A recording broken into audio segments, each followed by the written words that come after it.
नमस्कार मित्रांनो, तुमचे स्वागत आहे श्री स्वामी समर्थ। मित्रांनो, स्वामींचे सेवेकरी असू द्या किंवा आता झालेले जे नवीन सेवेकरी आहेत ते असू द्या, त्यांच्या मनात नेहमी एक प्रश्न निर्माण होतो की आमच्या घरात स्वामींचा फोटो आहे तर आम्ही तो कोणत्या दिशेला लावावा, कोणत्या रूममध्ये लावावा।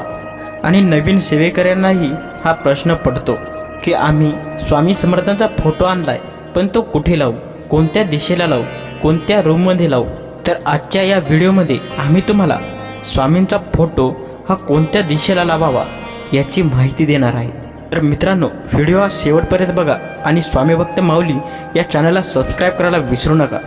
तर मित्रांनो, स्वामींचा फोटो हा नेहमी आपण आपल्या हॉलमध्ये किंवा देवघरात लावावा। काही लोक हॉलमध्ये सुद्धा फोटो लावतात, जेणेकरून आपण आपला संपूर्ण दिवस हॉलमध्ये घालवतो, म्हणून आपण फोटो हॉलमध्ये सुद्धा लावू शकतो किंवा देवघरात सुद्धा लावू शकतो। आता फोटो लावण्याची दिशा ही पूर्व दिशा किंवा पश्चिम दिशा असायला हवी। मित्रांनो, एक महत्त्वाचा नियम तो म्हणजे स्वामींचा फोटो असू द्या किंवा अन्य कोणत्या गुरुचा किंवा देवांचा फोटो असू द्या, तो फोटो कधीही भिंतीवर टांगू नये। आपली सवय असते, आपण एखादी खिळा भिंतीवर ठोकतो आणि त्याला फोटो टांगून ठेवतो, पण भिंतीवर फोटो कधीच टांगून ठेवू नये।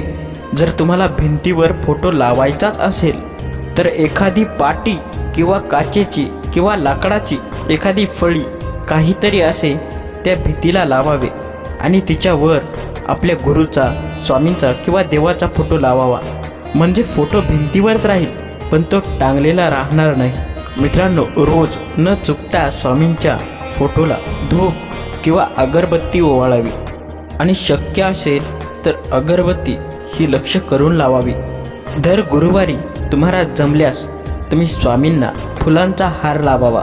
मित्रांनो, घरात, हॉलमध्ये किंवा देवघरामध्ये स्वामींचा फोटो तुम्ही लावला असेल तरीही तुमच्या देवघरामध्ये स्वामी समर्थांची एक छोटीशी मूर्ती नक्की ठेवा, जेणेकरून आपल्याला विधिवत रोज स्वामींची पूजा करता येईल।